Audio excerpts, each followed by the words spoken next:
Have you ever felt it? That slow, invisible breaking of the mind? It never happens in a single moment. It begins quietly. A little distraction here, a missed thought there, a notification that steals 30 seconds, and suddenly, an entire hour disappears. And one day, you realize something terrifying. You're no longer in control of your own mind. You try to focus, try to push harder, try to force discipline, but the more you push, the more your mind slips through your fingers like water. And then comes the moment you feared most, the day everything depends on your focus, and your mind betrays you. You stare at the paper stares back. But your mind drifts into the darkness of old fears, old scars, old failures. People think you failed the test. But you know the truth. You didn't fail the test. Your mind failed you. And when you think everything is collapsing, life leads you to a forgotten corner of the world, where an old master looks into your eyes and says, "Your life bends because your attention bends." From that moment, everything changes. You step into an ancient path, a path designed to break the noise inside you, to rebuild the presence you lost, to awaken the warrior buried beneath years of distraction. If your mind has ever felt shattered, this story is your mirror. And this journey is the one that will make you unbreakable. If you enjoyed the video, don't forget to like, comment, and share, so I can keep bringing you great content. Chapter 1. The mind that crumbled. He always thought strength meant forcing himself to push harder. More tasks, more goals, more hustle. But lately, his strength had begun to leak through the cracks. He would sit at his desk, eyes open yet unfocused, hands moving without intention. His phone lit up again and again. Notifications, messages, endless streams of noise, and each time a tiny piece of his attention was stolen. At first he didn't notice. Then one day he realized hours had vanished, consumed by scrolling, drifting, and wandering thoughts that never led anywhere.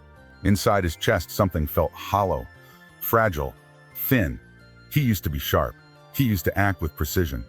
Now he jumped between tasks like a blade trembling in the wind. And the world around him mirrored his mind, scattered, disordered, blurry. The breaking point arrived on a day he had spent weeks preparing for, a test that would decide his future. He walked into the hall believing he could force himself to focus, but his mind betrayed him instantly. His thoughts drifted to old fears, old memories, old failures. His breathing scattered. His rhythm collapsed. He stared at the paper, and the paper stared back, but his mind was somewhere else. When the results came, the humiliation stung deeper than the failure itself. His friends looked at him with quiet pity. His parents asked what went wrong, but he had no words. How do you explain that your own mind slipped out of your hands like water? That night, he walked through the city alone, letting the cold air bite at his face. Neon signs flickered above empty streets. The world around him was loud, but inside he felt a strange silence, the silence of defeat. He kept asking himself, what is happening to me? Why can't I hold my own attention anymore? As he wandered without direction, he found himself in a forgotten part of the old town, where wooden houses leaned with age and stone lanterns glowed softly from temples nearly abandoned. One lantern burned lower than the others, shaping a faint silhouette of a man sweeping the steps. The old man looked up. His eyes were calm, too calm. Eyes that did not shake. Eyes that held stillness as if they were carved from the mountain itself. The young man froze, his breath caught. Something about those eyes made him feel seen, not the surface of him, but the place behind the noise, behind the exhaustion, behind the broken focus. You walk like a man chased by his own mind, the old man said quietly. The young man swallowed. I failed today. My head doesn't listen to me anymore. The old man tapped his broom lightly against the ground. If your attention bends, your life bends with it. The words struck him like an arrow.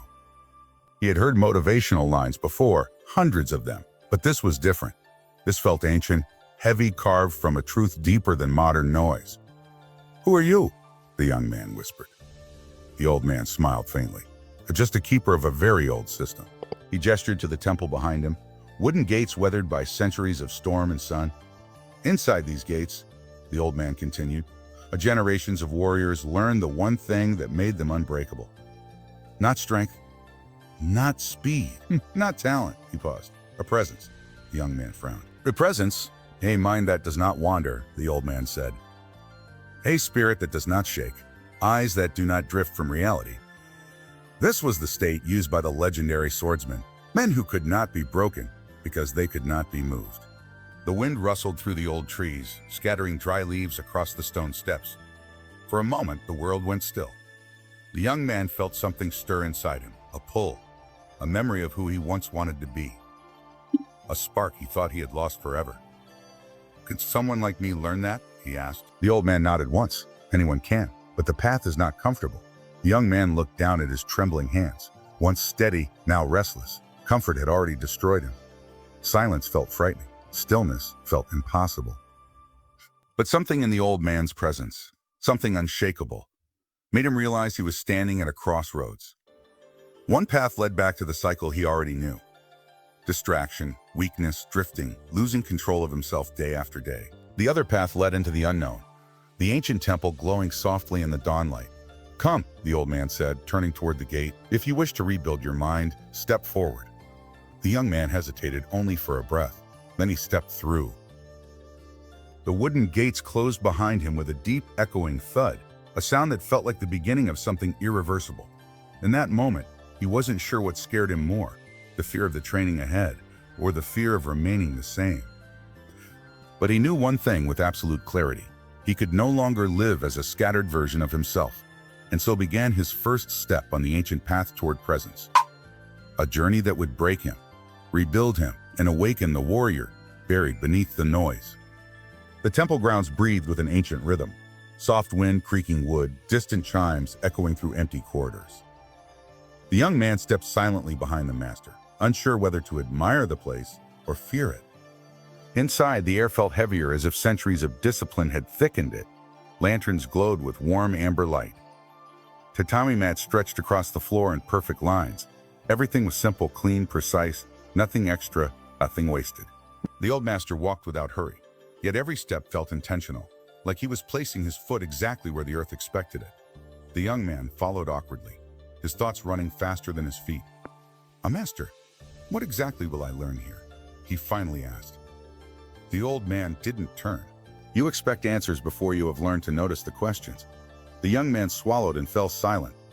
The master led him to an open courtyard. A single tree stood in the center, branches swaying subtly. The wind passed through its leaves like a long, slow breath. "To stand," the master instructed. The young man obeyed. The master observed him, not his clothes, not his posture, but something deeper. His eyes were not ordinary. They pierced quietly, like they could see the shape of a person's thoughts. "Your breath," the master said, "is shallow. Your shoulders are tense, your eyes scatter. You are here yet not here." The young man instinctively straightened, trying to correct himself, but the master shook his head. "To correct yourself, you must first notice yourself." The young man tried again. He stood still. He breathed. He tried to relax. He tried to relax, but almost instantly, his mind wandered. "Am I doing this right? Why is he staring at me? What does he think? What if I fail here too?" His thoughts jumped like restless birds. The master sighed softly. "In this," he said, "is the chain that binds you." The young man exhaled with embarrassment. The master walked in a slow circle around him, hands behind his back. "You think distraction is caused by your phone, your environment, your stress." He paused. "But distraction is nothing more than a habit, a path your mind walks because it has walked it too many times." The word struck him with quiet force. The master raised a hand. "And now, look at that tree." The young man turned toward the lone tree standing in the courtyard. "Do not think about the tree. Do not judge it. Do not analyze it. Only look," he tried. For a moment, he simply gazed, the leaves shimmering in the morning light, the trunk rising with quiet dignity. And then his mind drifted. "Why am I doing this? What's the purpose? How long will this take?" "Again," the master said gently. The young man tried. His thoughts drifted again. Again. He tried, he failed. Again, fail. Again, fail. Minutes turned into nearly an hour. The tree hadn't moved, but his thoughts had run miles. Finally, the master stopped him with a raised hand. "You see, your eyes are here, but your spirit wanders in every direction." The young man lowered his head in shame. "I'm trying." "And that," the master said firmly, "is the problem. You are trying to be present. Presence cannot be forced. It can only be allowed." The young man blinked. Aloud, the master stepped beside him. "When a lake is disturbed, you cannot make it still by pushing the water. You must let the surface settle on its own." The young man let those words sink into him. The master pointed to the ground. "Sit." The young man lowered himself onto the cool stone. And now the master said, "I will teach you the first discipline, listening without seeking." He closed his eyes. The young man followed. "But tell me," the master said softly, "what do you hear?" The young man focused. And he heard it. The rustling leaves, the faint creak of old wood, distant birds, wind touching the courtyard stones. "He hear things," he whispered. "But do not name them. Do not think. Let sound arrive as sound." He tried again. This time he didn't chase each noise. He didn't classify it. He didn't judge it. He just listened. The sounds became clearer, sharper, almost layered. The world felt different. But then just as quickly thought returned. Is this working? Am I doing it right? How long has it been? His breath faltered. The master spoke without opening his eyes. "You broke again." The young man clenched his fist, frustrated. "Why can't I hold it? It feels impossible." The master opened his eyes slowly. "Of course it feels impossible. You have lived your entire life, letting the mind run wild. And now you expect it to obey instantly?" The words humbled him. The master stood and offered his hand to walk with me. They walked down a narrow corridor lined with ancient scrolls. "That's swordsmen," the master said. "It did not begin with blades. They began with eyes trained to see one thing at a time, without drifting." He paused, letting the silence deepen. They learned that the mind does not collapse because of weakness. It collapses because it is pulled in too many directions at once. The young man listened closely, feeling each word anchor itself inside him. You will train your eyes, your breath, your stance, your awareness.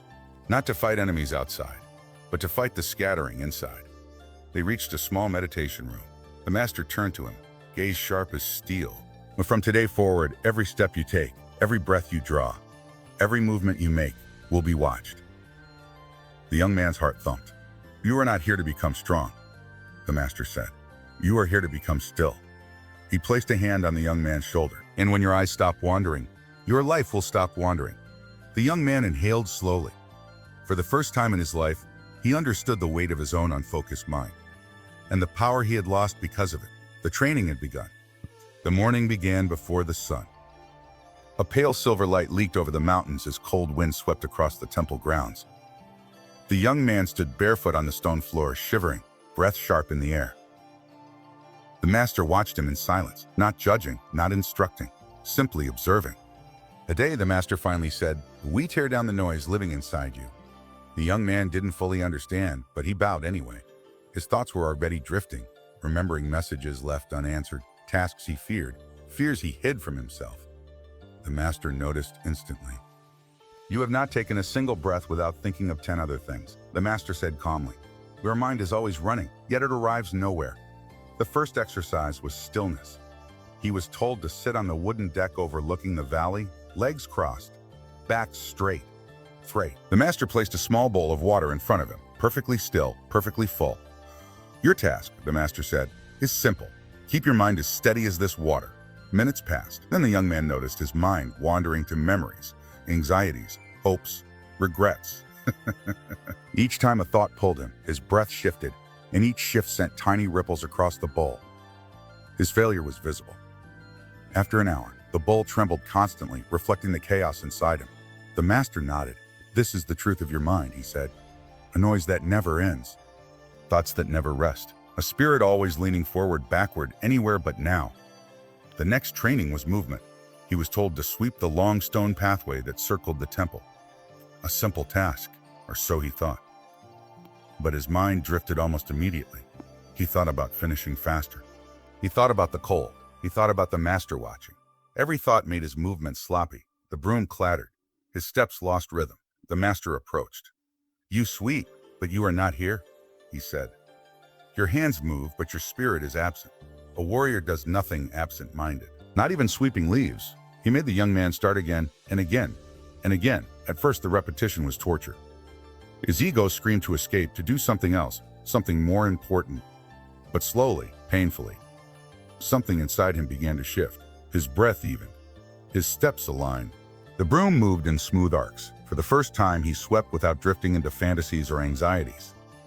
The master, watching from a distance, murmured, "Good." The noise weakened, but distraction was persistent. Later, they walked through the forest bordering the eastern ridge. The master instructed him to listen to everything. Notice everything. The wind, the birds, the weight of your steps. When the mind tries to wander, return to the senses. The young man tried, but his thoughts constantly pulled him away. The future, the past, imagined conversations, imagined failures. Every few steps he snapped back into awareness, only to drift again moments later. Frustration burned inside him. "Oh, why can't I control my own mind?" he asked. The master stopped walking. His expression softened. "Because you believe your thoughts are you," he said. "Mwah. You are not the voice screaming in your head. You are the one who hears it." The words struck deeply. From that moment, the training became a battle. Not with the master, not with the world, but with the inner storm that had ruled him for years. Restlessness surged. His body ached from sitting. His ego rebelled against silence. His mind begged for the comfort of distraction, anything to avoid facing itself. But the master offered no escape. Every time he tried to rush, the master slowed him down.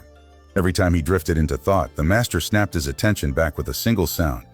A tap of the staff, a clap of the hands, a sharp inhale. Every time he tried to avoid discomfort, the master forced him deeper into it. "The noise will not die peacefully," the master said. "It will fight you. It will tempt you. It will whisper lies. But if you endure, it will break." Days passed like this. Repetition, silence, discomfort, failure, then slow improvement. Then one morning, something unexpected happened. He was sitting on the wooden deck again, bowl of water in front of him. The mountain wind was calm. The temple was silent. For once, his mind did not immediately run. He breathed slowly, deeply, without forcing anything. Thoughts still appeared, but they passed through him like birds crossing the sky, appearing, moving, disappearing. The bowl remained still. For a brief, fragile moment, he tasted presence. Not the loud, forced to focus he once tried to create, but a quiet, natural state. A moment where nothing was missing. Nothing was extra. The world felt crisp, real, unfiltered. His breath softened. The valley below seemed brighter. And for the first time in his life, he wasn't thinking. He was simply here. The master stepped beside him quietly, as if not to disturb the moment. "This is your first glimpse," he said. "The noise will return again and again. But now you know it can be defeated." The young man opened his eyes. There were no excuses left, no illusions about how broken his attention had become. He understood now. Presence is not a gift. It is earned through the destruction of everything that weakens it. As the sun rose over the valley, the master spoke a final line for the day. And today you felt silence. Tomorrow, you will learn to stand inside it. The morning air was sharper now. Not just cold, sharp like a blade drawn halfway from its sheath. The young man felt it as he stepped out onto the temple grounds, sensing a quiet intensity that had not been there before. The master stood waiting beside a line of wooden posts hammered into the earth, each carved with markings worn by years of training. "Your foundation is built," the master said, "and now we forge what sits above it." The young man bowed. He sensed a shift, something deeper, something harder. "Here today," the master continued, "you enter the state the swordsmen guarded with their lives, the presence that cannot be broken." He placed a blindfold in the young man's hand. The young man froze. "Master, you want me to fight blind?" With that, the blindfold tightened around his head. Darkness swallowed the world. The breeze brushed past. Leaves shifted. Somewhere a bird landed on a branch. All familiar, but suddenly unfamiliar. The loss of sight made every other sense louder. "Presence is not seeing with the eyes," the master said.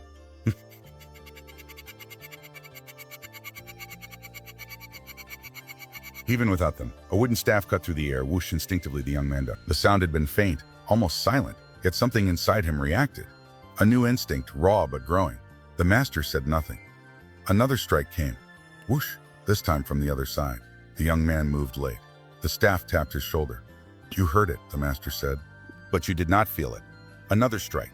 Faster, the young man stepped back. The staff grazed his arm. "You reacted," the master said, "but you did not anticipate." A final strike. Swift, sudden, sure. The young man felt something, not sound, not movement, but a shift in intention, like pressure changing in the air. His body moved before his thoughts formed. The staff missed. The master exhaled, blindfolded steps on uneven stones. Breathing drills until his lungs felt like burning coal. Awareness exercises where the master changed positions silently, forcing him to sense presence rather than search for it. The young man failed hundreds of times. The staff struck his ribs, his arms. His legs tinctured, his breath broke, his frustration surged. But the master only repeated the same line. You do not follow the world. Feel the world. Slowly, painfully slowly, something shifted. His ears stopped working separately. They blended into one panoramic sense. He realized that presence was not attention narrowed to a point, but attention expanded like a field, reaching outward in all directions. The master placed a stone in his hand. You are to walk to the end of the courtyard with this stone on your palm, the master said. Do not drop it.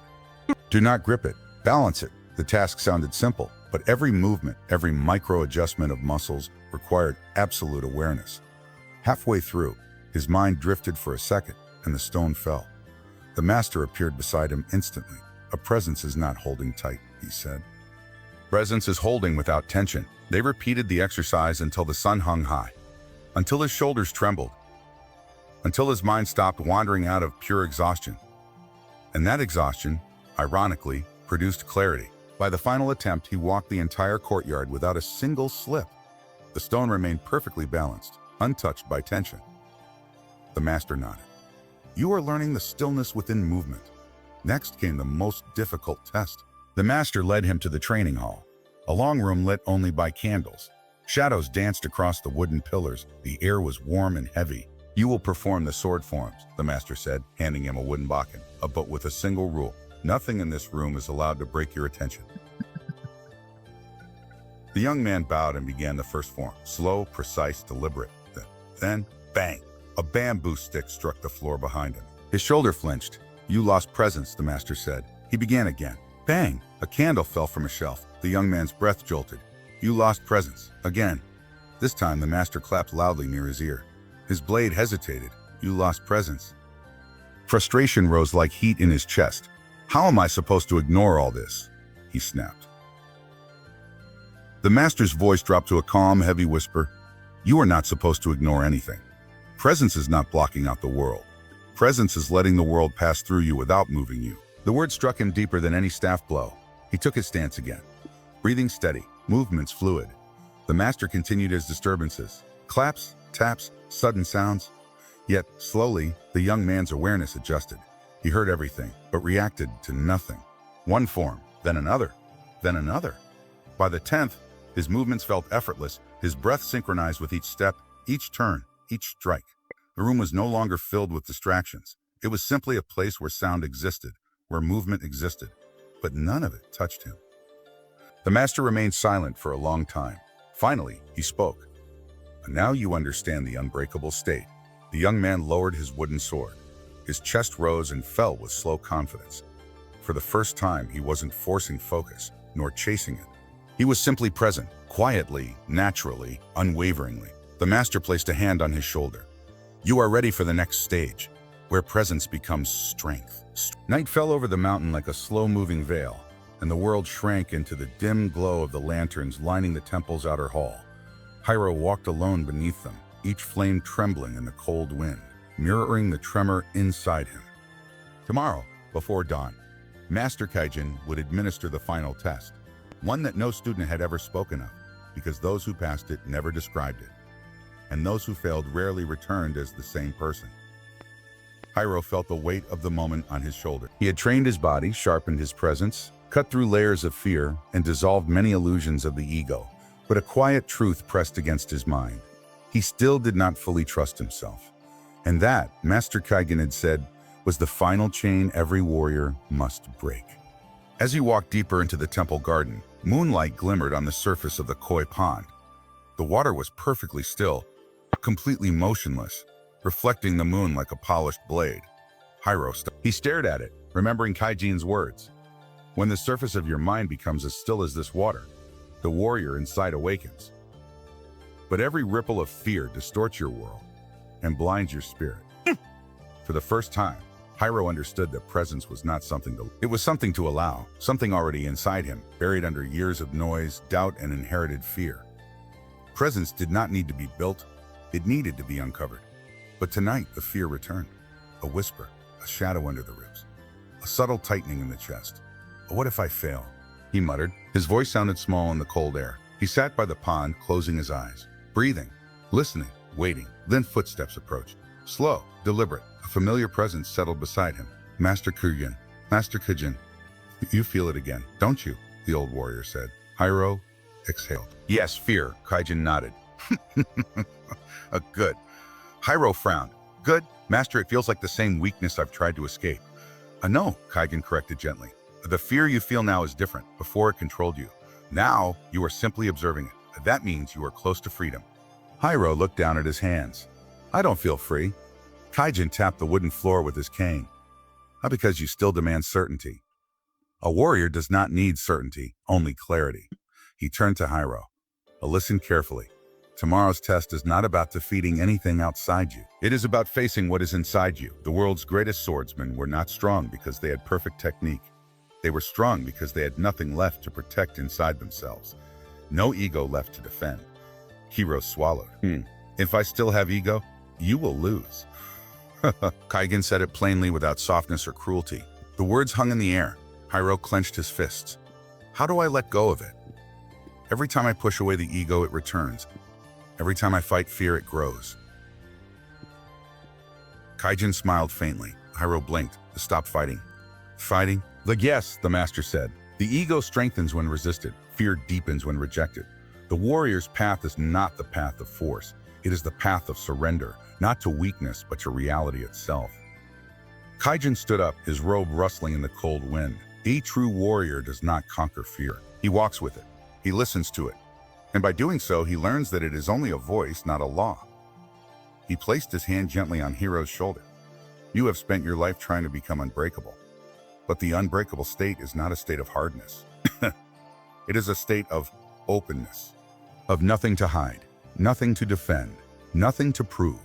The word struck Hiro deeper than any blade. For years, he had trained to be stronger, faster, more disciplined. But underneath all of it, he had feared being seen as weak. He had feared failing. He had feared not becoming the warrior he dreamed of. His so-called discipline had been built on fear, not presence. He finally whispered, Master, if I stop fighting fear, what should I do instead? Kaijin turned his gaze toward the moonlit pond. Stand with it, face it, witness it until it dissolves by itself. Presence does not destroy fear. Presence reveals the truth behind it. Then Kaijin stepped back into the shadows of the garden, leaving Hiro alone with the rippling water and the trembling moon. For a long time, Hiro sat silently, the master's words circulating like quiet streams within his chest.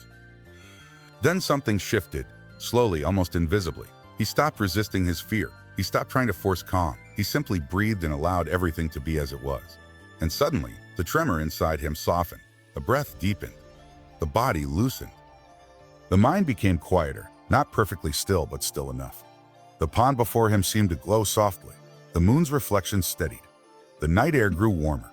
For the first time, Hiro felt that he wasn't becoming someone new. He was returning to someone ancient inside him, the warrior within.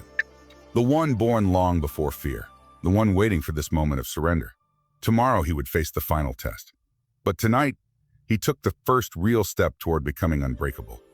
A step into presence, a step into truth, a step into the warrior he was meant to become. Before dawn, the temple stood in absolute silence. Not the ordinary silence of night. This was the sacred stillness that came before transformation. Shadows stretched long across the stone courtyard, where generations of warriors had faced themselves, and where Hiro now walked barefoot over the cold ground. Master Kyogen waited at the far end, standing beside a single wooden sword placed on a red cloth. No torches burned. No monks watched. No ritual chants accompanied the moment. The test required nothing except the student, and whatever lived inside him. Hiro, Kaijin said as he approached. This is the final step. After this, there is no higher teaching. The young warrior bowed. His heartbeat was slow, steady, not because fear was gone, but because he no longer fought it. Kujin motioned toward the wooden blade. I'll pick it up.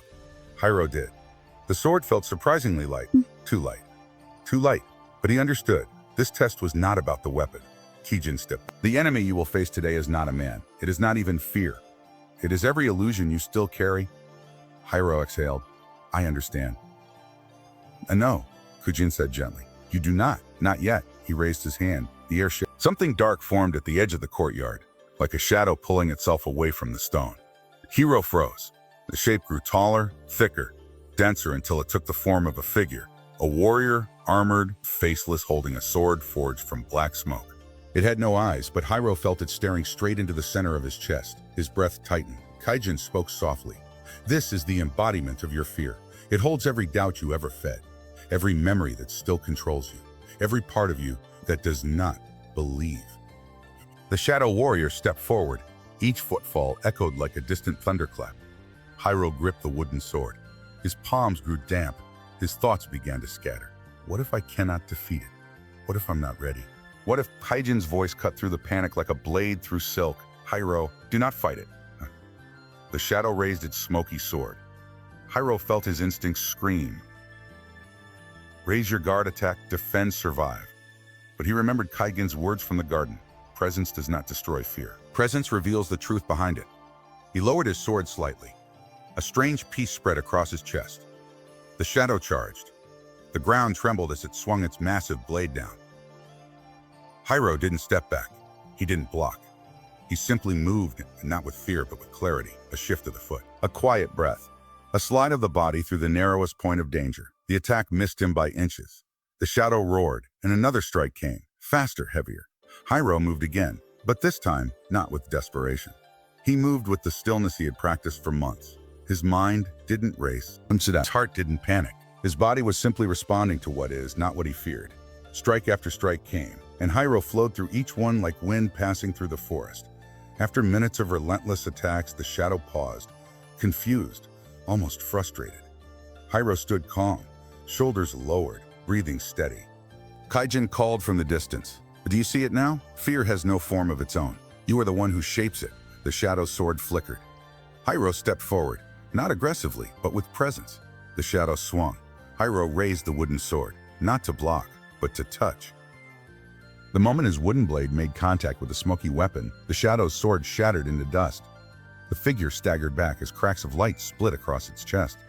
With quiet steadiness, Hyro whispered, I am not fighting you anymore. The shadow reached for him with a desperate claw-like arm, and Hyro simply placed his hand over his heart. Not as an act of defense, but as recognition. In that instant, the shadow froze. Light poured from within Hyro, soft at first and fierce and blind. The shadow howled as the cracks spread, consuming its entire body. And then, in a silent flash, the shadow collapsed into a swirl of black dust that dissolved into the wind. Silence returned. Hyro lowered his hand.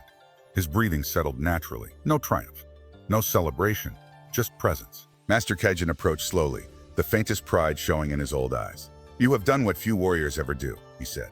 Most try to cut down their fear. You faced it without resistance. That is the unbreakable state. It's the unbreakable state. Hyro bowed deeply. A master of the shadow. It wasn't my enemy, was it? Kaijin shook his head. No, it was your teacher, as all fear is. The first golden line of sunrise crested over the mountains, casting warm light across the temple courtyard. The darkness lifted. Birds began to sing. The world awakened. Kaijin placed a hand on Hyro's shoulder. Not because you are fearless, but because fear no longer commands you. Hyro looked at the rising sun, feeling something ancient rise inside him as well. Quiet strength, open awareness. The unbreakable state of presence. He had not become a warrior of force. He had become a warrior of truth. And truth could not be broken.